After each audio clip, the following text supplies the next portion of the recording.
Hi guys, I am so excited about, is this thing on? Hold on, don't go anywhere. Ooh, sorry, I don't know what I'm doing on my life. Ooh. Oh my goodness. Let's start over. Hi guys, I am super excited about today. I feel like this has been like a running theme that I've been trying to kind of like succinctly package and present. And it may shift, I don't know. But up until now, after 10 years of training people to accomplish their goals, sustain, their health goals, and get to a physical state that they feel comfortable with and they feel more confident in, I feel like I have packaged the three main concepts that I found is like the running theme. If we can just do these three things, honestly, the rest of it will just kind of fall into place. I'm not telling you I have all the answers. That is not what I'm saying. You're not paying for anything, okay? So I'm this is just what I figured out. If I can get my clients to do these three things, then not only will they get into the shape they feel more comfortable in, but they'll also sustain it. And that is really kind of like that one piece that in the very beginning you're like, oh, no, I'm not even thinking about that. Right now I just need to get into shape and then I'll worry about sustaining it later. I want to think about that now so that as a whole, as we move forward, then we're able to kind of moderate and sustain that those long-term health goals. So 3 things. Oh, first my background, right? You want to know about me. I'll tell you about me. You tell me about you. Let's see here. I was bulimic for 10 years, so I feel like that definitely gave me a jump start into that whole body dysmorphia in the fragile early years of my life. Then I joined the Marines and found that I really liked physical activity.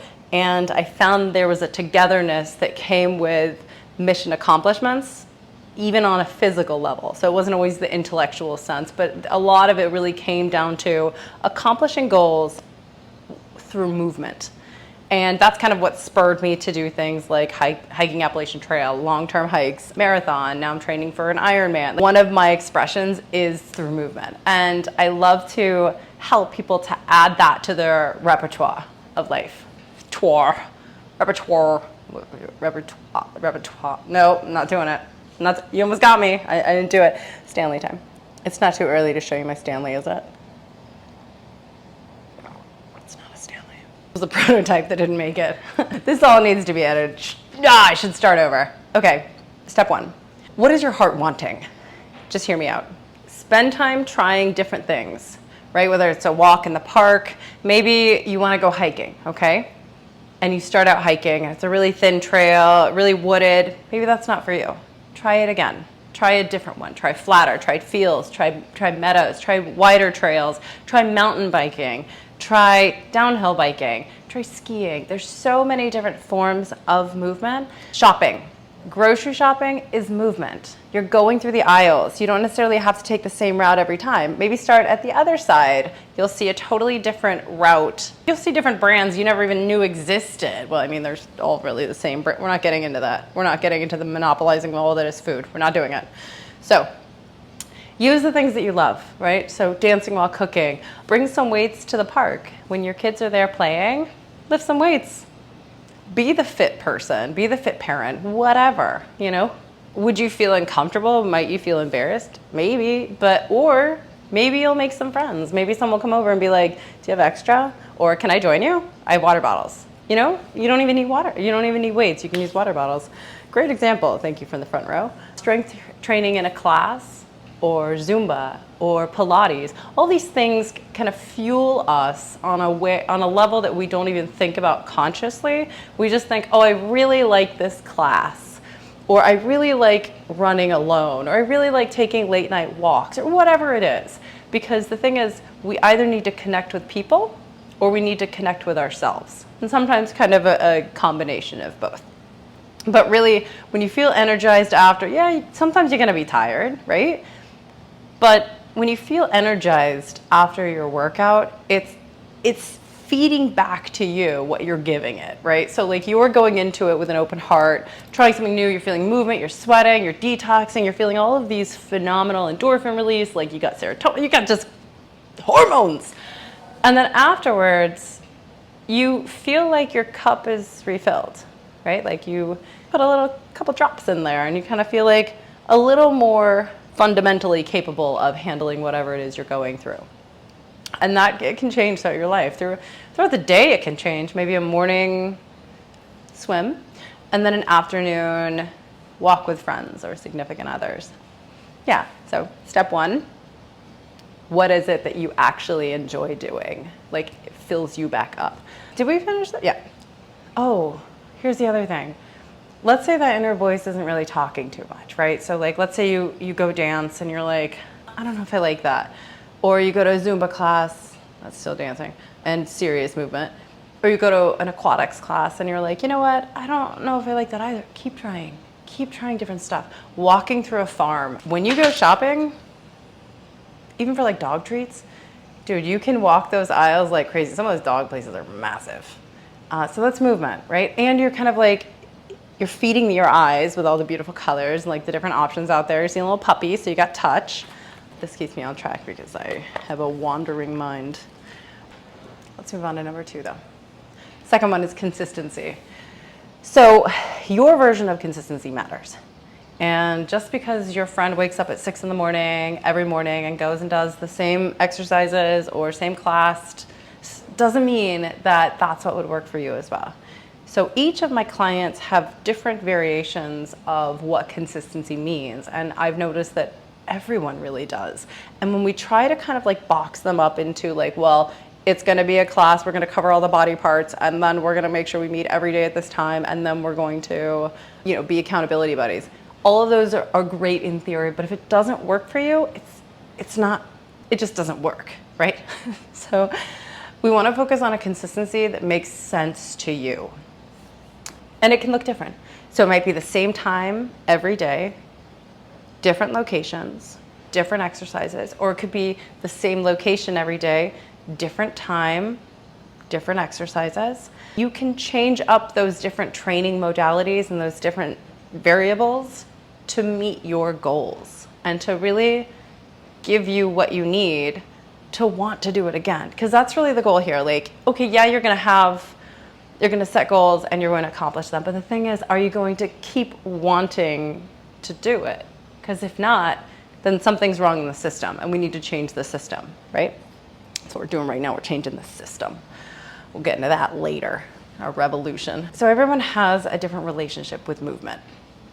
And whether you have a very structured job and you're really craving some expression, maybe your mind, your heart really wants to have that open space, like that big field to do Tai Chi, or that big studio to kind of just interpretive dance, or maybe you do want a trail and you want to have that forest bathing, fresh air, very structured trail. I mean, there's a lot out there that it might not look appealing from the outside, but then you start doing it and you're like, oh wow, I loved going on that hike, and the variations really like fed into my values because it was different, right? So that trail was really thin in the beginning and then it opened up into a meadow, and then it went to a really thin ridge line. Like there's so many facets in there that can really cater to your specific personality and keep helping you through your path of growth. See here, one of the amazing things that I found is my very creative people love structured workouts, and it helps them to feel grounded. So they'll map out their month or their week or just their one-day workout, like a day in advance, or even an hour in advance or 5 minutes in advance, but basically have an idea of what they're going to do. And they go into it with a goal in mind, and then they'll kind of adjust when they're in there. They're creatives. They have to adjust because they're listening to the insides. So let's say something structured would look like something like this. So let's say we're going to do a 1/4 mile walk uphill at 4.7 incline and then 2.6 pace, right? So we complete that. And then from there, let's maybe increase our incline, increase our pace a little bit, and see what we have left in the tank. We don't need to go crazy, but we want to see, we kind of push the boundary just a little bit, see how we feel. The little like sprinkles on the cupcakes. Now, let's see here, what have we covered? We want to find what really makes us feel good, and we want to be consistent with it. And the last one is we want to be very specific with our goals. So this can be loaded, okay? And I don't want to upset anyone, because I know that this lives in a place within us because it defines us. It defines our social selves. So let's say I get a lot of clients and potential clients that come in saying, I just want to look better. Like, I just want to look better in a bikini. I want to look better when I wear these clothes. I want to look better. And what they're saying is really, I want to feel better. Because frankly, you look great exactly how you are. You look amazing, right? And I know it's hard to hear it sometimes, and I get it. Like, sometimes they happen, right? Those little salty water things. Even if you look in the mirror and you tell yourself, you look amazing today, you look beautiful, like, you look very handsome. Like, there's something within us that says, I can't say that because it's vain. Is it? By loving yourself? I don't know, whatever. Get into that. But the thing is, we have a societally themed, consumer-based machine that just simply hasn't stated that you look wonderful, right? You look great as you are. Because if that were the case, you wouldn't go buying anything. And that's a problem, especially when, at least in America, everything's based on spend the money, make the money. And if you're not spending money, you ain't keeping the machine going. So I don't get like sniped. Oh, no, that's not, oh, I can't say that. Oh, okay. Especially now, no, okay, I'm gonna take that. So the thing here that I'm getting at is that first we need to address that is not a measurable goal, right? Because when you feel better, you look better to yourself, okay? So that's where it does connect here, okay? So when we start working out, we start moving, we start training, we start feeling more confident, pushing the boundaries, going further than where we thought we could go, that's when we feel more confident and stronger, and we feel like we look better. And that's it. And that's really the secret there, is that we just work on the in stuff through movement, representing through the out stuff. Just sounded strange. Sticker.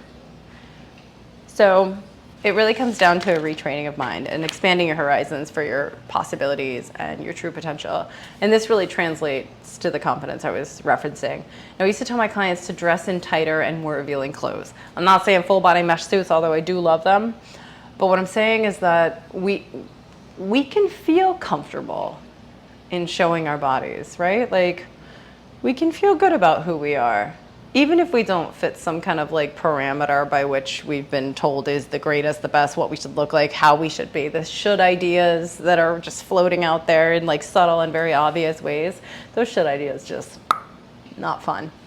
So I've noticed when I assist my clients in wearing a little bit more revealing clothes, a little bit tighter clothes, or what they feel comfortable in still, maybe still pushing the boundary a little bit, what happens is it starts to reverse that framework that we have built in us, like, oh, nobody wants to see me wearing this. That's not what I'm asking you to do. I'm not asking you who wants to see you wearing this. That's not what I'm saying. What I'm saying is that let's try it. Let's feel uncomfortable for a moment, this much uncomfortable in a world of comfortability. And let's reinforce to ourselves that we deserve to wear whatever we want. And no one else or no other gets to decide what we wear, right? So when we cover up, we reinforce the idea that we deserve to be covered up, we should be covered up, we need to protect ourselves, like something else should protect me, when really what it's doing is it's teaching you, your mind and your heart, that you should be ashamed of what you look like or who you are, and that translates to the rest of our lives, right? So when we're ashamed, we feel shamed. And even if that overarching shaming is out there, the body shaming that happens, I don't know if it's everywhere, I have no idea. But even if it's just in one place, that's one too many, dude. So I think let's take a step out of our comfort zone. Wear something a little bit more, hi, I'm here. Hi, I'm alive. I'm breathing. I'm loud. I'm allowed to do this. And then see what that ripple effect is. See how that affects the rest of our lives. And like, oh, I feel good because I chose to wear this, because I chose to be me. I chose to show up today, period. And I hope this helps. I know I can be really talkative, super loquacious. And I hope it helps to bring you to a place of understanding that, or bring all of us to a place of understanding that one size never fits all. It never has, and it never will. And the concept of movement is yours to define. And that's the fun part. So let's have fun doing it, being ridiculous, and moving.